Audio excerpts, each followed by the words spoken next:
So you can see it? Yes, Prabhu. All right, perfect. Om Namo Bhagavate Vasudevaya.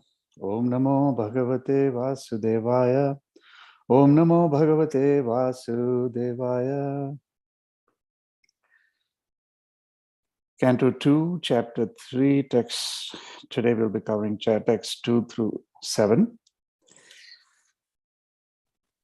Brahmavarchasya kamastu yajeta brahman brahmana patim indram indriya kamastu praja kama prajapatin devin mayam tu sri kamas tejas kamo vibhavashum vasu kamo vasum rudran virya kamo tha viryavan Anadya kamastvi tva adityam swarga kamo dite sutan Vishwan devan rajakama sadhyan samsadako visham Ayuskamo shvinau devo pushtikama ilam yajet Pratistakama purusho rodasi lokamatrao Rupavikamo Gandharvan Strikamo Psara Urvashim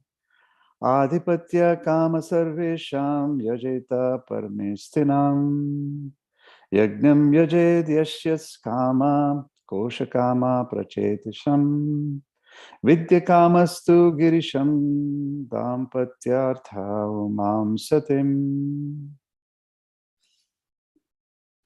Synonyms: Brahma, the absolute; Varchasa, effulgence; Kama, Kama too, but one who desires in that way; Yajeta, do worship; Brahmana, of the Vedas; Patim, the master; Indram, the king of heaven; Indriya, Kama too, but one who desires strong sense organs; Praja Kama, one who desires many offspring; Prajapatim, the Prajapatis; Devim, the goddess; Mayam, one who desires many offspring; no, Mayam, unto the mistress of the material world; Tu, but Sri Kama, one who desires beauty; Teja, power; Kama, one who so desires; Vibhavasum, the fire god; Vasukama, one who wants wealth; Vasun, the Vasu demigods;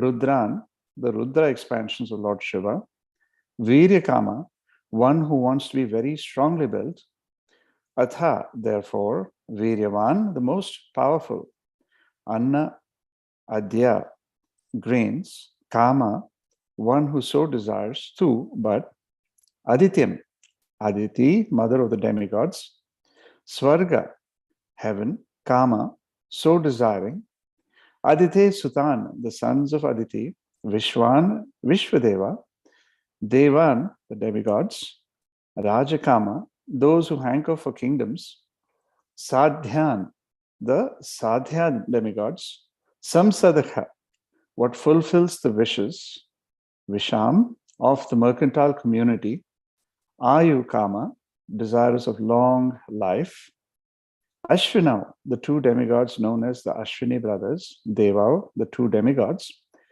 Pushtikama, one who desires a strong built body; Ilam, the earth; Yajet, must worship; Pratishtakama, one who desires good fame or stability in a post; Purusha, such men; Rodasi, the horizon; Loka Matarav, and the earth; Rupa, beauty; Abhikama, positively aspiring for; Gandharvan, the residents of the Gandharva planet, who beautifully and are expert in singing; Stri Kama, one who desires a good wife; Apsara, Urvasham, the society girls of the heavenly kingdom; Adipatya, Adipatva Kama, one who desires to dominate others; Sarvesham, everyone; Yajeta, must worship; Paramestinam, Brahma, the head of the universe; Yagnam, the personality of Godhead; Yajit, must worship. Yashaha Kamaha, one who desires to be famous.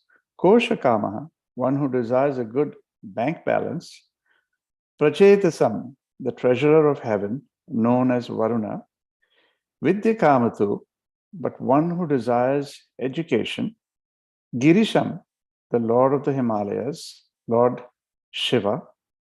Dampatya Arthaha, and for the conjugal love, Umam Satim, the chaste wife of Lord Shiva, known as Uma. The purport by His Divine Grace, A.C. Bhaktivedanta Swami Srila Prabhupada. One who desires to be absorbed in the impersonal Brahmajyoti effulgence should worship the master of the Vedas, Lord Brahma, or Brihaspati, the learned priest. One who desires powerful sex should worship the heavenly king Indra, and one who desires good progeny should worship the great progenitors called the Prajapatis. One who desires good fortune should worship Durga Devi, the superintendent of the material world. One desiring to be very powerful should worship fire, and one who aspires only after money should worship the Vasus. One should worship the Rudra incarnations of Lord Shiva if he wants to be a great hero.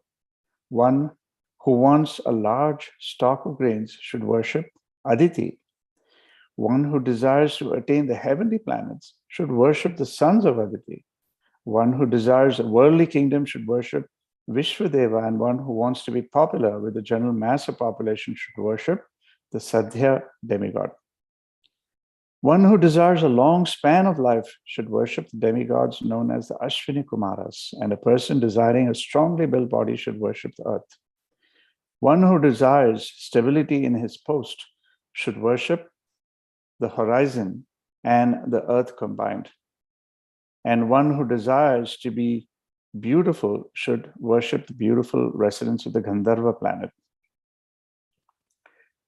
And one who desires a good wife should worship the Apsaras and the Urvashi society girls of the heavenly kingdom.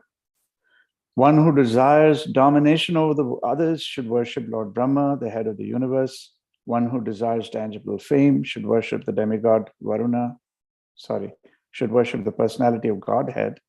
And one who desires a good bank balance should worship the demigod Varuna.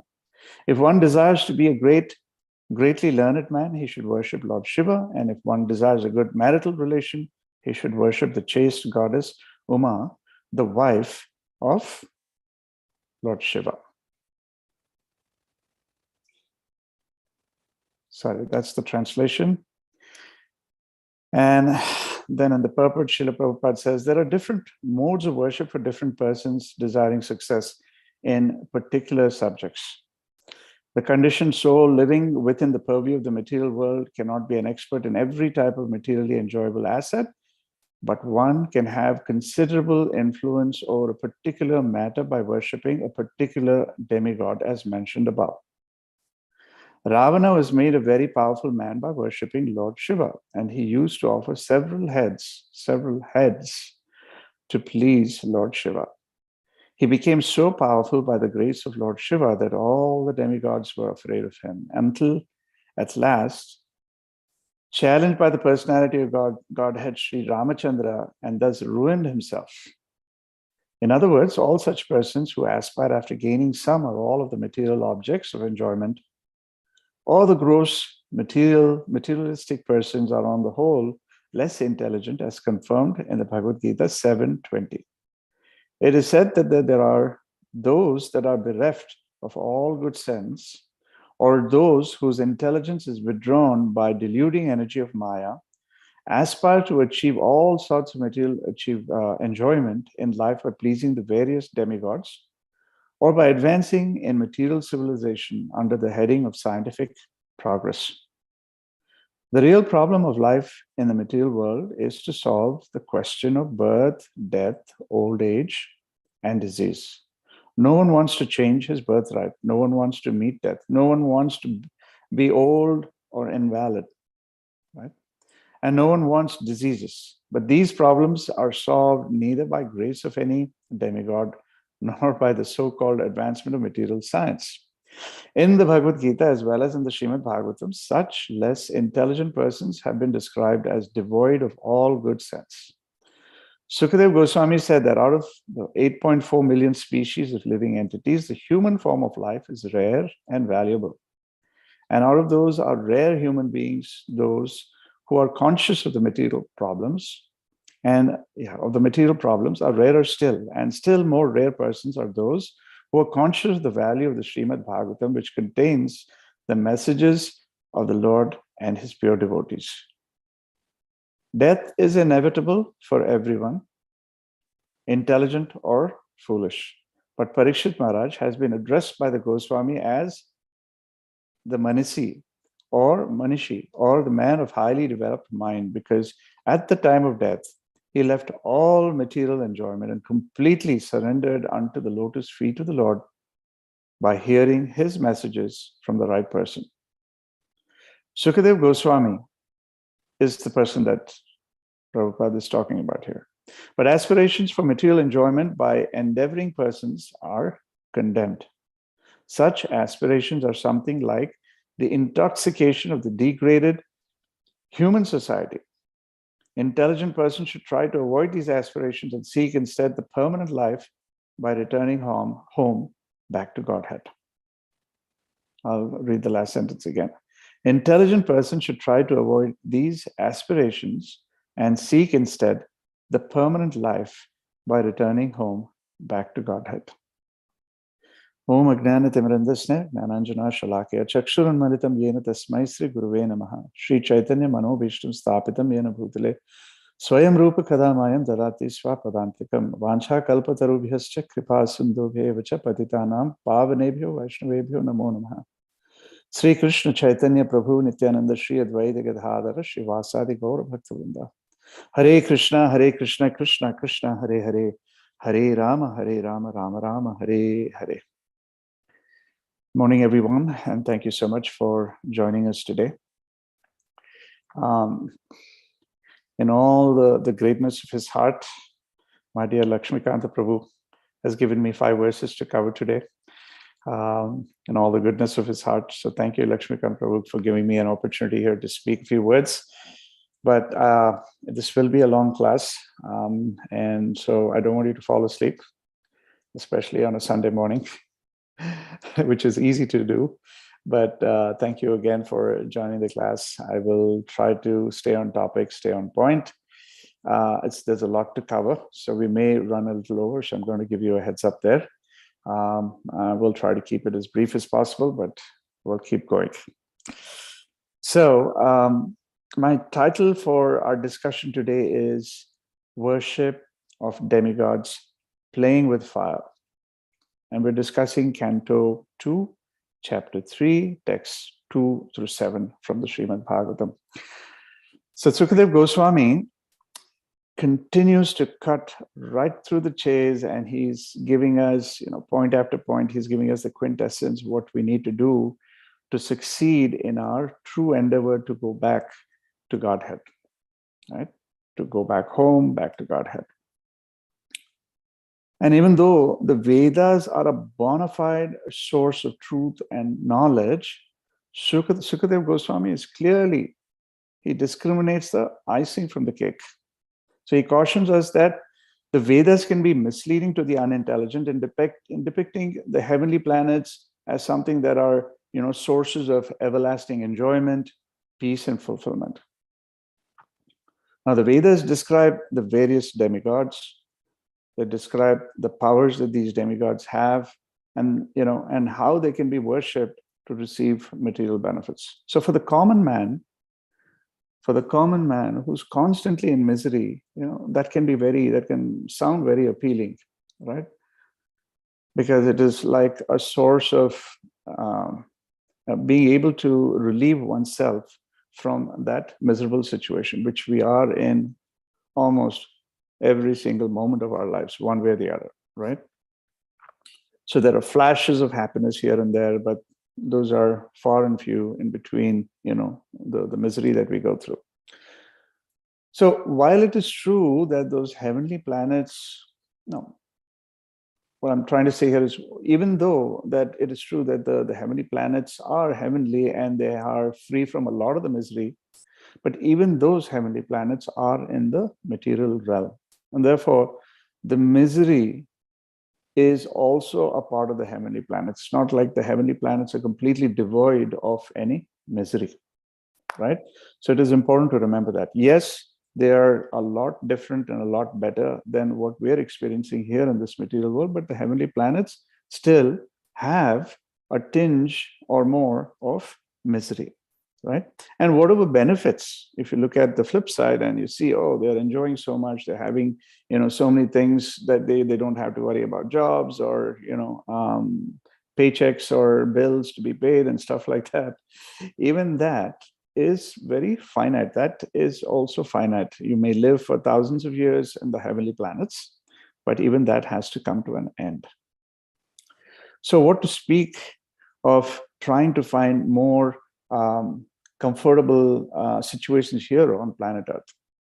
So praying for material comforts and material benedictions is futile. I mean, so even if you get something, you have to keep in mind that it will only, in terms of material benedictions, it is temporary, right? And it has a finite end. So the tendency for mortals like us is for us to get something quick and easy, and we tend to go to whom? To the demigods, because it's easier to get it from the demigods. So we go to the demigods and ask for this or that. And now, in the next hour or so, we're going to be, discussing why it is so important to abstain from going to the demigods, but staying focused in our devotional service, right? Getting back to our constitutional position, getting back to our swarupa, which is eternal, right? Which is completely spiritual, and it is completely free from any misery. So that's the backdrop. So as Krishna says in the next verse, and actually that's a very powerful verse, and I don't mean to steal the thunder from tomorrow's class, but akama sarva kamavo moksha kama udharadi tivrena bhakti yogena yajeta purusham param. Right? So Krishna is very clearly saying there are different kinds of people who are akama, completely free from material desires. There are people who are, hankering after material desires also, right? Sarva kama moksha. They're looking for liberation by following the rules of, the Karmakanda section of our scriptures, and they're hoping to even enjoy this life. Hey, we're living this life. We have a life is short, as some people say, and some people say we only live once, right? So let's make the most of it. Some people say, hey, God's given it to us, so let's make the most of it. Some people say, right? So the different schools of thought, and these are all fruitive mentalities. And then you have people who are, focused on just gaining liberation, right? They're focused. That's their single-minded goal. But Krishna says, of all of these people, those that are completely in knowledge about him are the most dear to him, right? And we hear that in several references throughout the Bhagavatam, throughout the Bhagavad Gita, right? Where Krishna is constantly saying, one who is undeviated and is constantly meditating upon me is sure to attain. In one of his lectures, Srila Prabhupada talks about during World War II, it was reported that many wives of the German soldiers went to church. Why? To pray for, the well-being of their husbands, right? And when their husbands didn't return because they were killed during the war, during World War II, these wives became atheistic, So that's just an example that Prabhupada was trying to state, but, it applies to most of us, where we are, the common man is constantly asking for things, and if he gets it, he's happy. But if he doesn't get it, he gets disillusioned, he gets irritated, he loses his patience, right? So we want God to be an order supplier. You pop a coin in the vending machine, and you want, instant gratification, right? So that's the effect of praying for material things. We are conditioned beings or nityabhaddhas. Now, why is there so much conflict in the world today? Because we're constantly expecting more and more and more from the other side, right? For what? To satisfy our own selfish needs, our wanton needs, right? There are so many divorces that are happening in the world today because the husband is expecting more from the wife. The wife is expecting more from the husband. And when either of these don't get what they want, it's time to change partners. I mean, it's becoming more and more prevalent. Now you extrapolate that to a larger scale, and then you see how countries are invading other countries and trying to gain more power, more wealth, more natural resources, and so on, right? So that's our pathetic mindset. Similarly, we think that we can ask Krishna and he will supply. And if he doesn't give us what we ask for, then we feel Krishna cannot give us what we want, and so we abandon him. So what do most people do instead? They go straight to the demigod, like I said earlier. So they go to this demigod or that demigod. And so there's a long list in this purport itself. I mean, in this verse itself, Sukadev Goswami is describing all the various kinds of demigods that exist, the various powers that they have, and depending on one's material desire, can approach one of these or all of these or many of these demigods. Right? Now, the fundamental thing that we need to recognize is, what do we mortal beings really want? What is it that we want? What are we asking for? Whatever we're asking for is mostly 99.99% are material things, right? We're not asking for spiritual salvation, which should really be, the case. But most people in this world are asking, they're approaching the demigods for something that is material. Now, take the example of Dhruva Maharaj. Dhruva Maharaj was an elevated personality born into a very elevated family of Lord Brahma himself, right? He was the great-grandson of Lord Brahma. But as a 5-year-old, he was so hurt by his, by the words that his stepmother, Suruchi, so nasty as my spiritual master would say, that he wanted a kingdom. He was denied the affection of his father, right, by his stepmother, Suruchi. So that hurt him so much that and she even said words like, you cannot even have the kingdom, don't even aspire, even though he was rightfully, the legal heir to becoming the next king or, the emperor of the kingdom. His stepmother instead said, don't even dream about it. You first have to, take birth in my womb, come back again, and then, maybe you can have some aspirations to take over the kingdom of your father. So that hurt Dhruva Maharaj big time. And Dhruva Maharaj was a Kshatriya, right? So he, with all his focus and intensity, wanted to have a kingdom that was much, much, much, much larger, not only of his fathers, but also of his great-grandfathers. And Brahma is the topmost personality in terms of this universe. The whole universe is under his thumb, right? So he wanted something that was bigger than that as well. And then he walks away. He leaves everything in the palace, the comforts of the palace. He leaves even his own mother, and he is on his mother's advice, of course.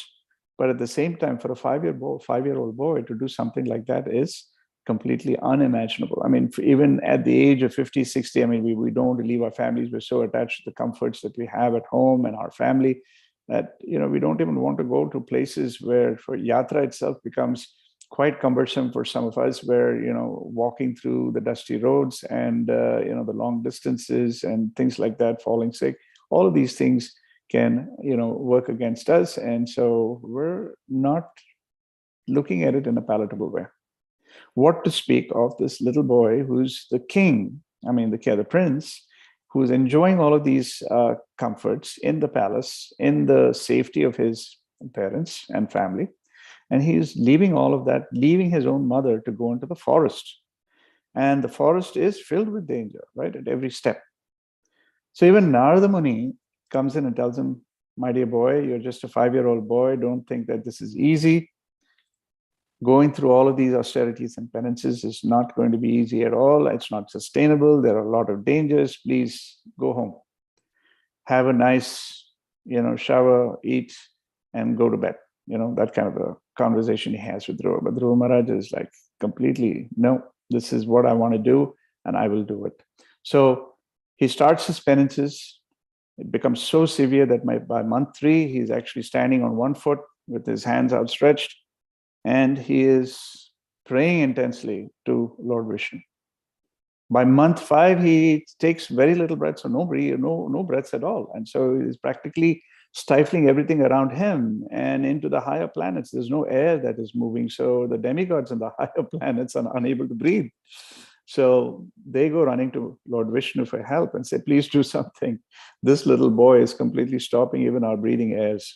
So that's when Vishnu manifests himself in front of Dhruva Maharaj, and Vishnu knows very well, he's omniscient, right? So he knows what Dhruva Maharaj is looking for. He knows that Dhruva Maharaj is looking for a material benediction, which is much, much, much greater than what Brahma has. So he says, my dear boy, ask and I shall give it to you. But upon seeing him, there's a complete transformation that Dhruva Maharaj is so taken aback by having the darshan of the Lord, right? The appearance of the Lord is so beautiful that he completely, says, this material benediction that I'm looking for is complete. It doesn't matter at all. It's so insignificant compared to having, a vision or being able to see the Lord in person. So he says, no, my dear Vishnu, and he offers beautiful prayers and says, no, my dear Vishnu, I do not want any of these. Now that I've seen you, I'm completely satisfied. And so desire nothing else. So that's how it is. I mean, so when we look at it at a much larger, taking it to a higher realm, even Dhruva Maharaj initially had material desires. So all the way up to Brahma's planet, we are all in this material universe. So material desires are quite natural, quite normal for all of us. The issue is that we don't recognize that these are things that are completely temporary and will not last and are not sustainable. So even if we get them, it doesn't really, really help. Okay, so that should be in the back of our minds always. Now, in chapter 9 of the Bhagavad Gita, Krishna discloses in his most confidential knowledge, he says, Stepi mam eva kaunteya yajanti avidhi purvakam. So he says, whatever a man may sacrifice to other gods, O Sanukunti, it is really meant for me alone, me and me alone. But it is offered without true understanding.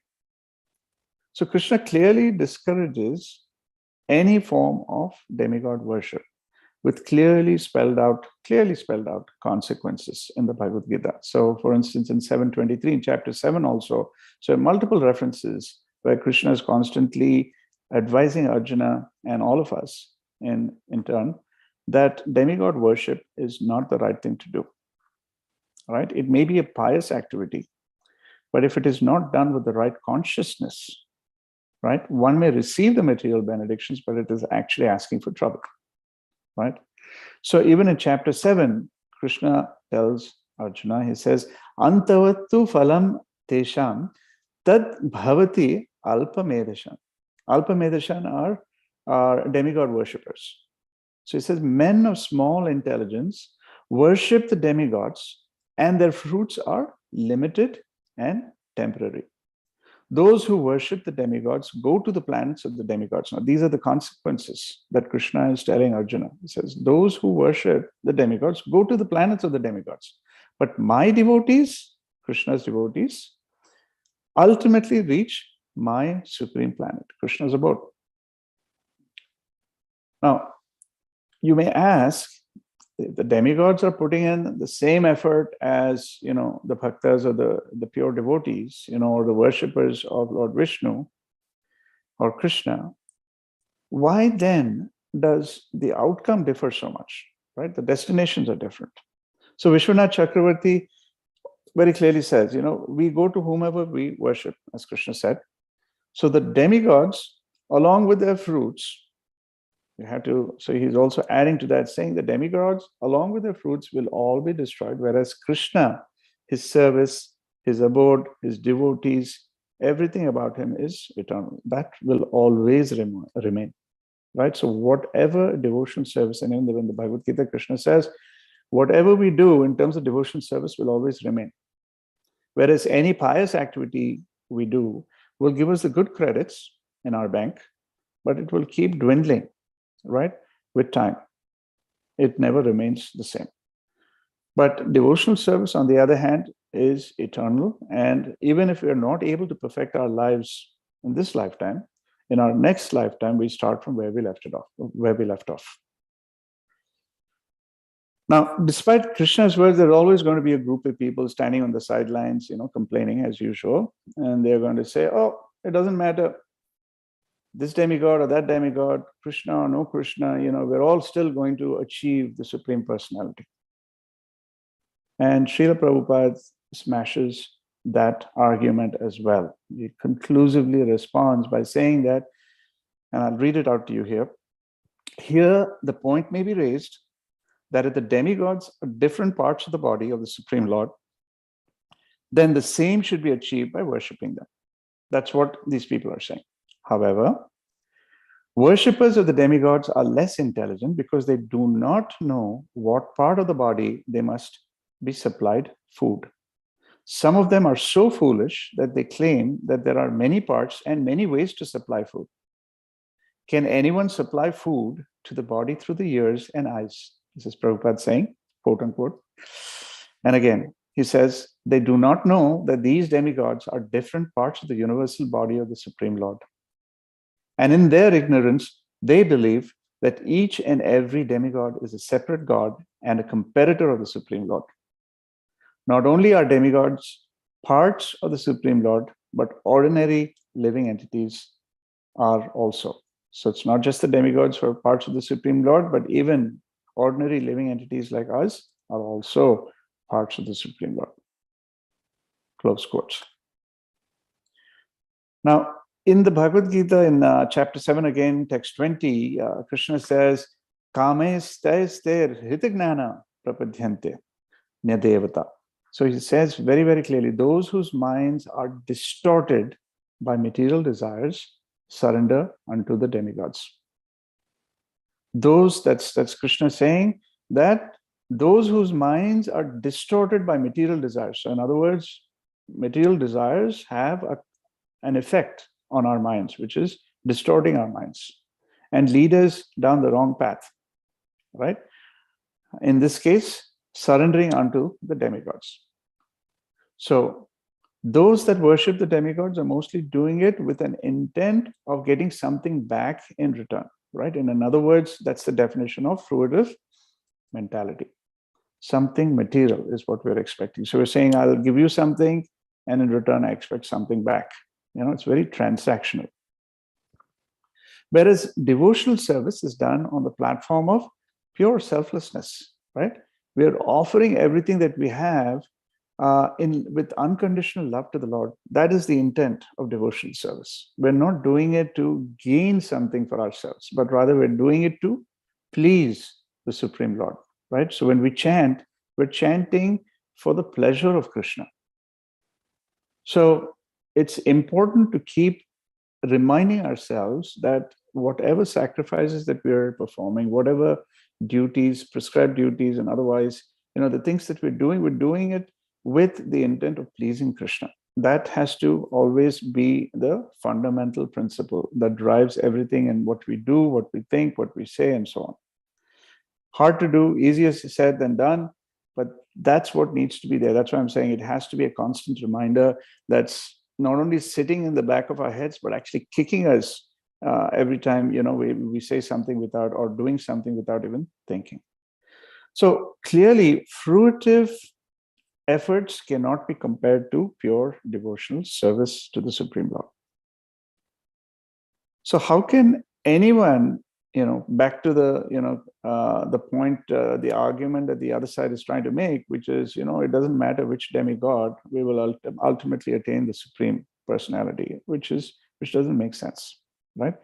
Because what we're doing when we're going to a demigod is mostly, with a fruitive mentality, where we're expecting something back in return. And that's why we're going to this demigod or that demigod. So Srila Prabhupada says the results of devotional service rendered in Krishna consciousness cannot be compared to the results of the demigod worship, or fruitive activity, or mental speculation. The result of fruitive activity is that one can go to the heavenly planets or one can go to hell. Right? Okay, moving on. Now there's another group of people that surrender, but also do it improperly. Now these are the impersonalists, right? So in chapter 7 of the Bhagavad Gita, text 24, Krishna says, Avyaktam vyaktim apannam manyate mam abhuddhaya, right? Unintelligent men who do not know me perfectly, me, Krishna, that I, the Supreme Personality of Godhead Krishna, was impersonal before and have now assumed this personality. In other words, people think that there's this spirit out there, no form or anything like that, and then just to come down, interact with common people like us on this earth, that glob of spirit suddenly manifested itself in a two-armed form to interact and have exchanges with us. That is how some people also think. These are the impersonals. And Krishna in the same verse is saying, due to their small knowledge, they do not know my higher nature, which is imperishable and supreme. So Krishna is very clearly saying, I'm not putting up a front for you guys. This is me. This is my personal self. This is how I am. And the impersonalists tend to think otherwise. So Krishna labels these impersonalists as abhuddhaya. Abhuddhaya in this verse is basically saying that these people have no intelligence, right? Abhuddhaya. So now, as I've said before, the Vedas mention of the nature of the demigods. They have various abilities, they have various powers, right? They're able to grant material benedictions and so on. So now you may wonder, then why don't the Vedas just speak about Krishna, and why do they talk about the worship of demigods, right? And of all literatures for that matter, why Vedas specifically? And here's Lord Shiva's answer, right? He has a very good answer which I came across.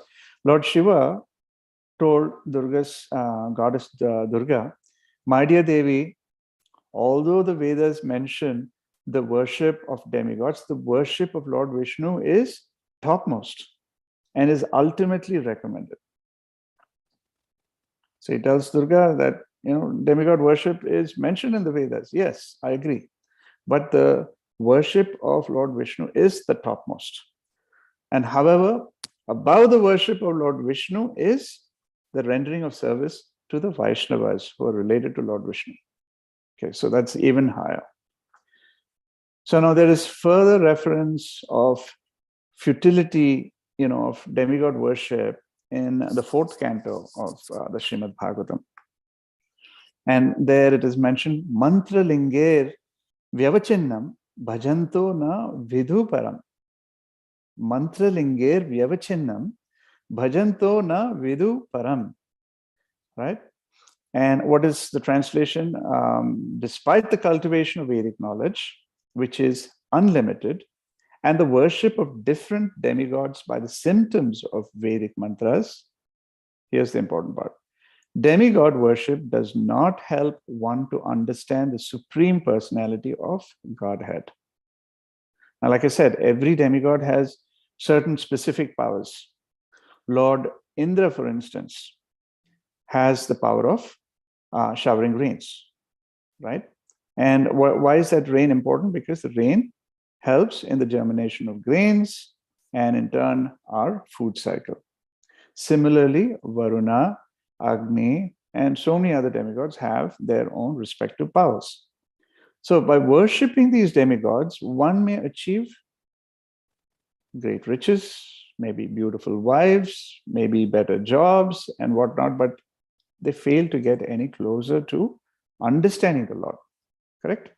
You're gaining these material benefits, but they're nowhere in those material benefits or in the process of gaining those material benefits there is any step or any indications of getting closer to the Lord. Instead, we actually tend to become opaque with the powers of the material benedictions that we receive. Now, as an extreme example, and what do I mean by that? Take Lord Indra, right? Lord Indra has these special powers of being able to shower rains, right? Now, he is also a very elevated personality, and it is also a pastime of the Lord. So with due respect to Lord Indra, right, he's participating in this under the Yogamaya influence of Lord Krishna. But in that particular pastime, where he is completely enraged that a 5-year-old boy, to him, Krishna is a 5-year-old coward boy due to the Yogamaya potency. And this 5-year-old boy is telling his father, and he's telling the entire Raja, why are you, worshipping Indra? Why are you offering all of these, sacrifices to Lord Indra, right, in the Govardhan pastime? Instead, just worship Govardhan. And so Indra gets completely enraged. And what does he do? Instead of just sending showers, he's sending thunderbolts, and not just thunderbolts, but he's sending, this Samvartaka clouds, which basically Samvartaka clouds are the ones that bring in such heavy rains that cause the partial and the complete annihilation of this material universe, right, when the cycles are done. So he's going to that extent. I mean, he's going all out. He is so enraged. I mean, just think about it. And we're talking about Raja, right? And this in Vrindavan, there's only so many people, there's only so much land. But Lord Indra is sending the extreme, he's taking extreme measures to completely wipe out. And we can draw parallels to what we're seeing in today's world as well. Now, the rest is history, and Krishna smashes Indra's pride, right? So material benefits also come with a risk. So we have to be very careful about what we ask for also. Greater riches, people go blind, right? We have several examples. We have Ravana, we have Hiranyakashipu, we have so many different examples, even in through our scriptures. We have present-day personalities, contemporaries who are completely losing it, who lose it when they have too much of something, right? Whether it is beauty, power, wealth, name it. However, Krishna is compassionate even to the person that is keen on worshipping the demigods. So he says again in chapter 7, he says, I am in everyone's heart as the supersoul. As soon as one desires to worship some demigod, I make his faith steady so that he can devote himself to that particular deity. So in the Vedic literature, it is stated that the Supreme Personality of Godhead is present not only in living entities like us, but also in the hearts of the demigods, right? Now, the demigods are also living entities in this material universe, as we discussed before. So therefore, he arranges through the demigod to fulfill the desire of the living entity.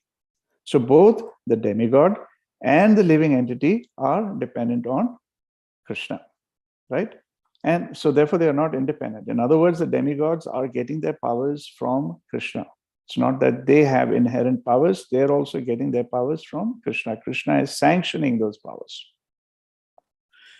In Canto 6, the Srimad Bhagavatam, King Chitraketu, those of you who know the story of King Chitraketu, he's it's a very, very touching pastime of how King Chitraketu loses his only son due to the jealousy of his, of his wives. He's got many wives, and after, a long story short, he's trying to have a son after offering penances and getting the material benediction of having a son. He has a son, but then he ends up losing that son because of the jealousy of his wives, and the wives that cannot claim to have a son of their own.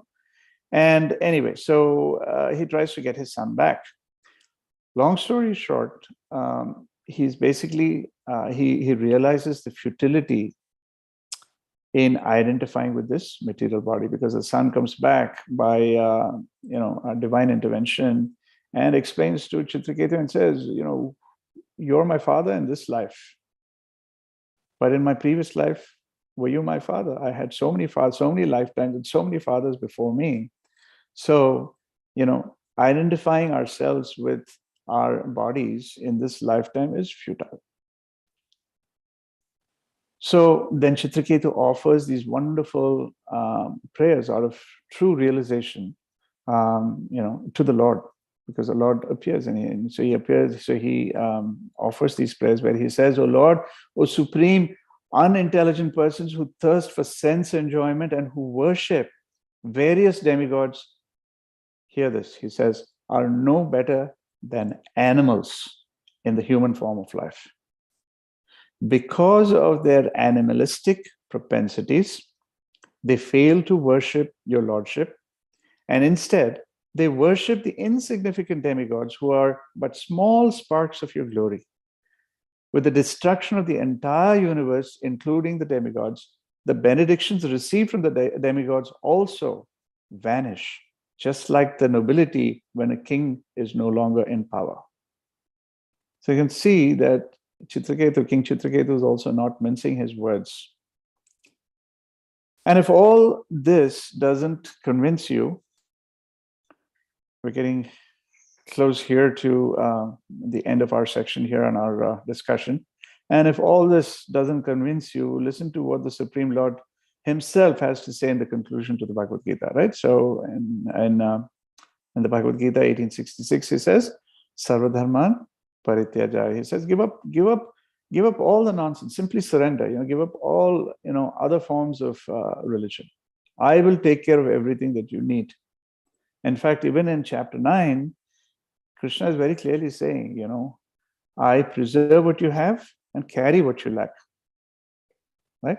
So he's giving his personal word. He's telling us, I will take care of everything. So you don't need to go through all of these various penances, austerities for the demigods, because you're not only putting them there, they feel obliged to give you, especially when you're performing sacrifices for them. But keep in mind that even that, what you're getting, is only temporary, and even that is only coming through me, right?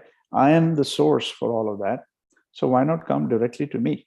So he says, Sarva dharman parityaja, you just come to me, surrender unto me completely, and that's all you need to do. But as Prabhupada says, third class, fourth class men who cannot take it, instead go to the demigods, because it makes it easier for them to get whatever material benedictions they want without having to worry about stopping all of their, propensities like drinking, gambling, all of that stuff. Whereas Krishna, the giver of all salvation, says, toss every material desire and just surrender unto me. So you have it. You have a choice. You can worship the demigods, and you can end up in different unknown destinations in this material world, or you can serve the Supreme Lord, Sri Krishna, without any expectations and attain life in the spiritual world. That is eternal. So I will stop here and see if there is any discussion. Our conditioning in life, in terms of our upbringing, especially for folks who've born and grown up and brought up in India, we have more than 33 crore demigods to go to. So we have a temple for this, temple for that. We have a demigod for this, a demigod for that. And there are all kinds of mantras and procedures and various things, austerities that can be performed for various demigods. In fact, if you look at the Indian calendar, it is completely filled. Even within a month, there are multiple festivals happening, right? So for those of you who are on the IT world can relate to it, when where you have teams sitting offshore, you call up and this person is gone for this holiday or that festival. So there's festivals happening, and that's because we have so many demigods, so many festivals. so that's the situation, right? So Krishna is very, very clear. He's saying, keep it simple. You don't have to do any of that, and you don't have to feel bad about it. And it's not that the demigods are going to feel bad about it. In fact, they're going to be very, very, very happy that we are focusing on the Supreme, because they're also trying to do their service. They're also trying to please the Lord. So keep that in mind. Okay, let's see if there are any questions, any discussion, any comments. I know this was a lot to cover in a short time, so I may have missed a few points. Feel free to bring up some of your realizations and some of your experiences as well, growing up in India and then coming here to the US and then taking to Krishna consciousness.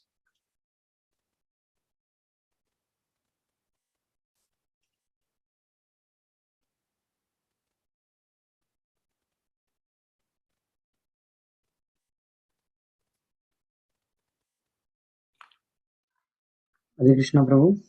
Hare Krishna, Prabhu.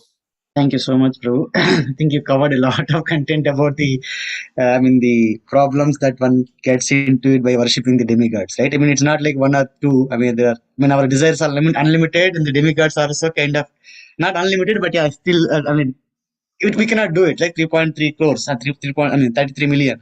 So I mean the desires are unlimited, but one gets into the trap of satisfying one's desires, one gets entangled, right? So there is no end to that.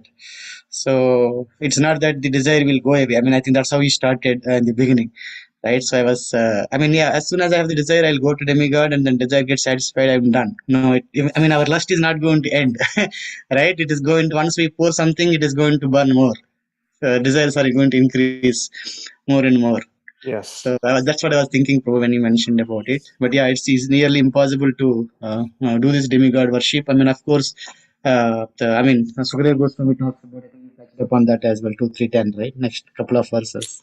So whatever desire one may have, one can go to the Supreme Lord, and as per it, one gets the purification. So thank you, Prabhu. I think you covered very, very broad way and then very nice points. Thank you, Prabhu. Thank you, Lakshmikant Prabhu. Yeah, and the thing is, Krishna is putting some sense into our heads, right? Very practically speaking. Why even have to go through intermediaries when you can go directly to the boss, right? If the boss is the decision maker, you go straight to the boss. If you want your job done and you want it done right, you go straight to the boss.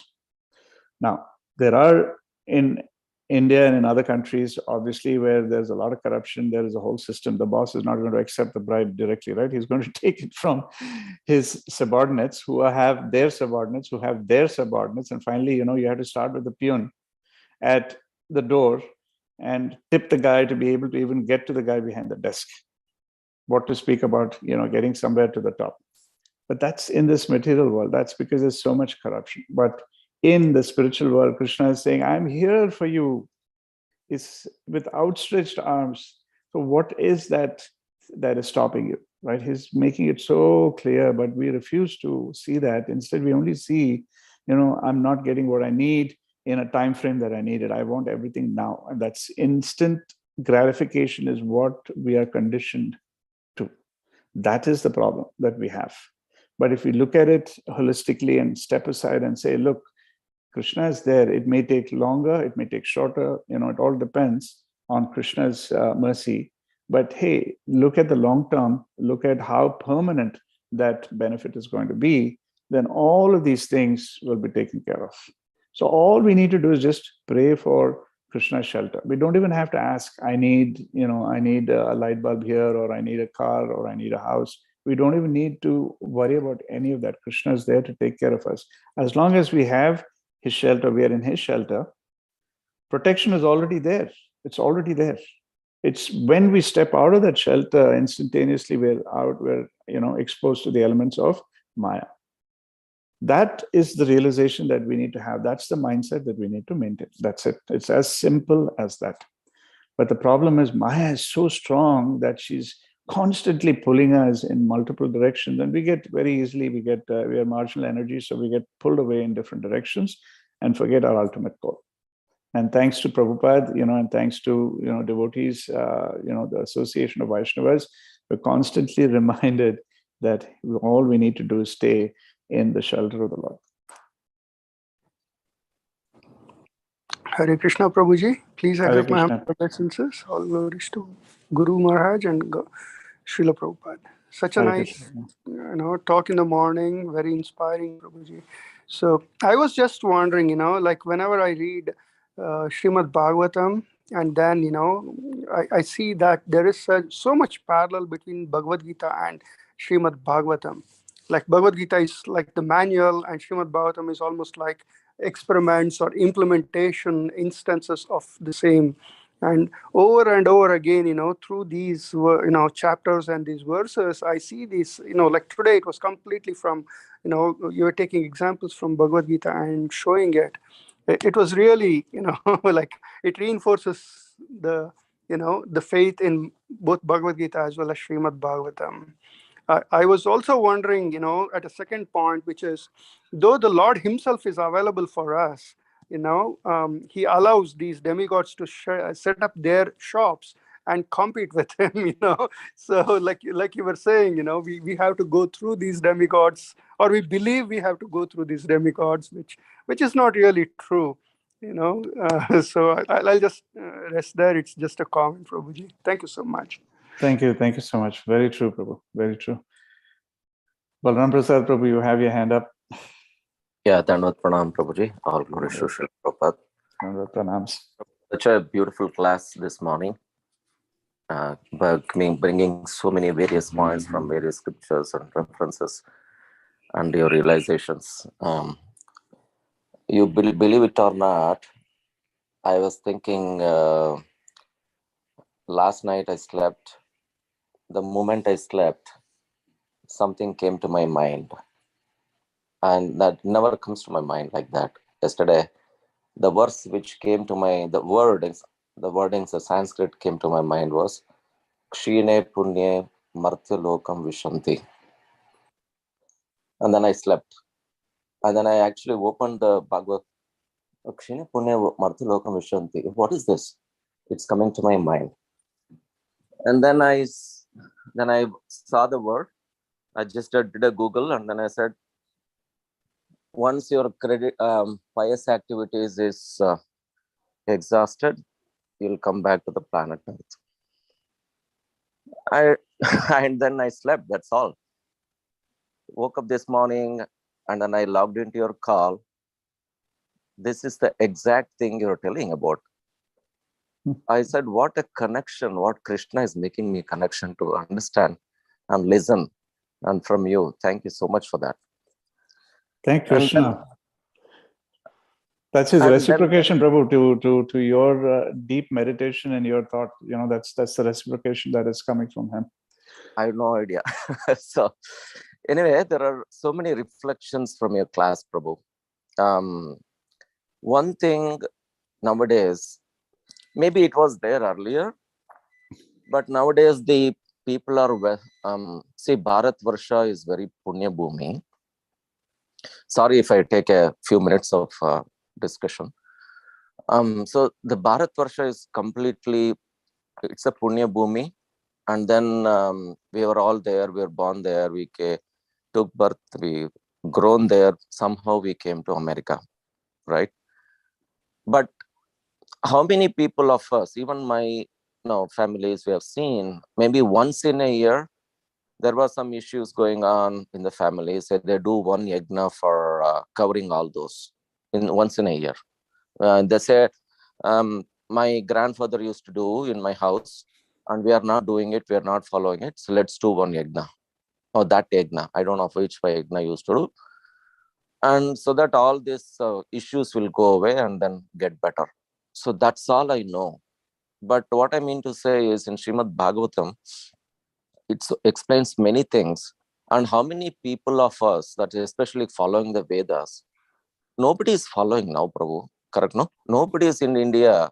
I have no idea who is following, and to understand whether do I need to do this, then I'll go to demigod. Even in go to the Aurora temple or this temple, there are so many demigods. So many, but north to south, all the demigods, everybody goes and worships. But they have no idea, if I do this, I will get this. And one interesting point from Srimad Bhagavatam is saying, if you need fortune, we normally go to Lakshmi. But in this translation, when you're reading, we go to Durga. And nobody goes to Durga for the fortune because they don't have understanding. If they know the right understanding, then definitely they'll go to Durga for the fortune. Durga only during the Calcutta, some West Bengalis, they know what Durga is, and then the other way of worshipping Durga. But they don't know what the fortune coming, where the fortune coming from, right? So very interesting how Srimad Bhagavatam brings many things, and somehow we are so fortunate. And then I was thinking about this Kshina Punya Martyaloka Vishanti. When I used to have a lot of credit cards and do a balance transfers initially when I came to this country because I need money. And one fine day, all the credit lines are gone, and I have to, I lost my job, and there you go. All my punya, punya credit line is completely gone, and my punya is gone, and I'm actually in trouble. Right? So there is no money and you're completely gone. So it's like the more you swipe, more credit increases. And then one fine day, the credit line history is gone. You're completely back to this planet Earth again. That's what it says. So how fortunate are we to be born in the Bharatvarsha? That was I was thinking. And even the people from the higher planetary systems, they are even in the people who are, I was just listening a few days ago, how they are actually looking for coming to this planet Earth very badly. Because in their higher planetary system, it might take a long time to even practice and go back, because there is no way, because there are a lot of enjoyment there. And so once when Prabhupada was taking Kumbh Mela, he was in the Kumbh Mela, one random person came and he touched the lotus feet of Srila Prabhupada and went away, it seems. And then Prabhupada with other devotees, disciples were there, and they were looking, who is this person? And then the disciples asked Prabhupada, who is this? It's suddenly coming and touching your feet and taking the Charanamrita and then putting on his head. What is this? Prabhupada could realize, and he said he is one of the demigods. Then Prabhupada, he was just grave and looking at him, and then I understand how even the people from the higher planetary systems are coming, and they know that Srila Prabhupada is our spiritual master. It's not for ISKCON. Think about it. Demigods know that Prabhupada is such a great personality who can take us back. And that's why they're coming all the way to take, even though that, I was thinking how intelligent was the demigod.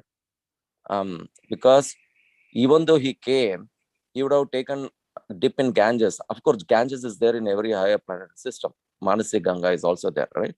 Why he has to come here and took it and then touch the lotus feet of Lord Prabhupada? Very interesting, and how fortunate. And we don't realize that we are in the Bharatvarsha and we are not taking into seriously. I forgot about me. I'm not even serious. I'm thinking.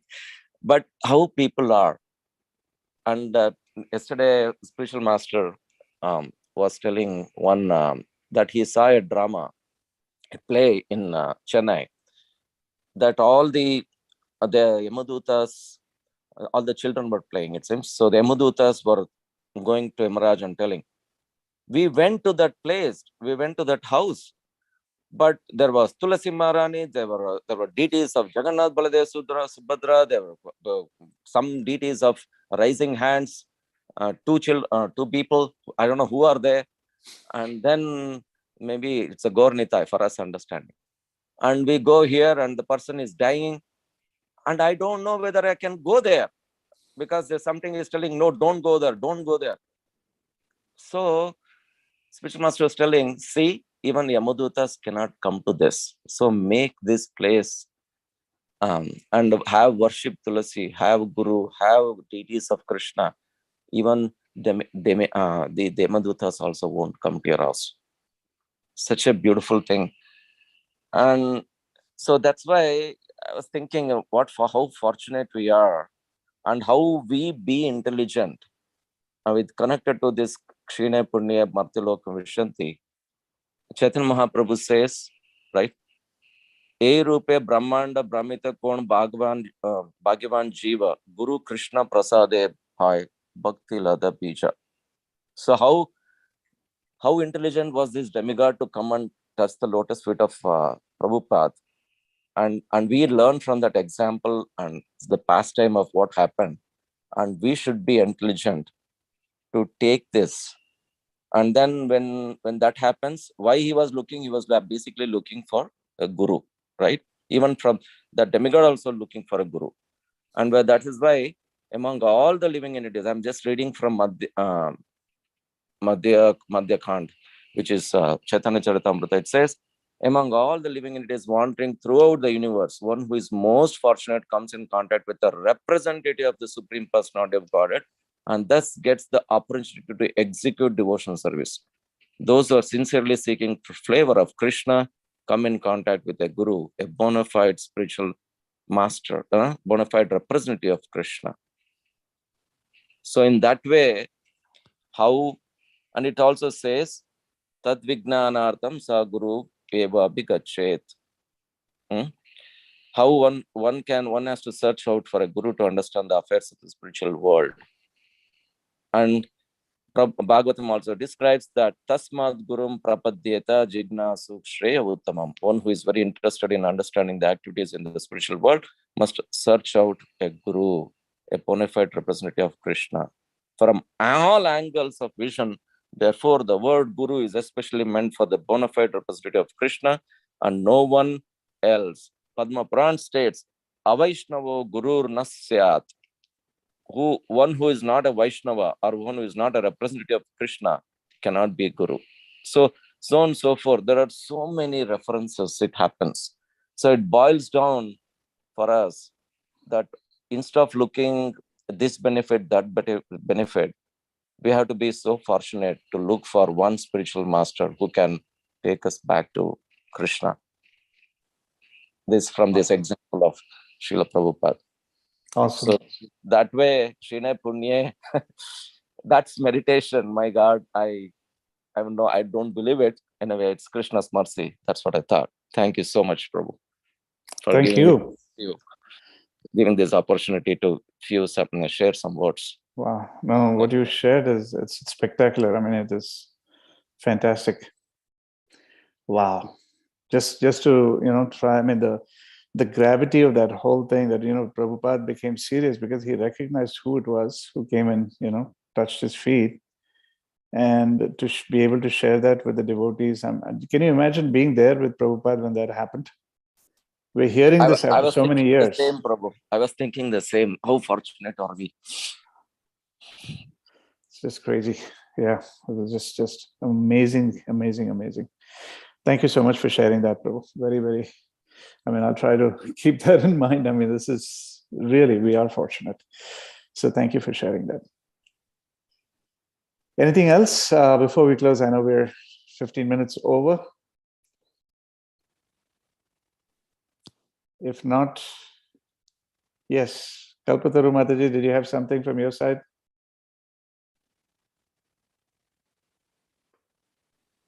No problem, I'm good. Wonderful class as always. You take it to the next level, and Balram Prasad Prabhu adding, it's like Hindi saying of Sone Pe Suhaga. It's wonderful. It's wonderful to hear from all of you. Thank you so much. It's the association of Vaishnavas like yourselves that makes it so beautiful. So thank you for giving me the encouragement and the strength. Thank you for your prayers and helping me out here. Thank you, Prabhu. If there's nothing else, then we can close. Lakshmikanta Prabhu, thank you again for giving me, with an open heart, and I really meant it, and I really do mean it. Thank you for giving me this, these verses to cover today, because these are conversations I have with my relatives back home who are constantly as confused or even more as I was before, being introduced to Srila Prabhupada and Krishna consciousness. So it's important that we keep learning and hearing and, being in the right association. So thank you again. Please enjoy the rest of your day, rest of your week. Have a wonderful Krishna conscious week. Hare Krishna. Vancha kalpatarubhyascha kripa sindhubhya eva cha patitanam pavanebhyo vaishnavebhyo namo namaha. Hare Krishna, Krishna Krishna, Hare Hare, Hare Ram, Ram Ram, Hare Hare.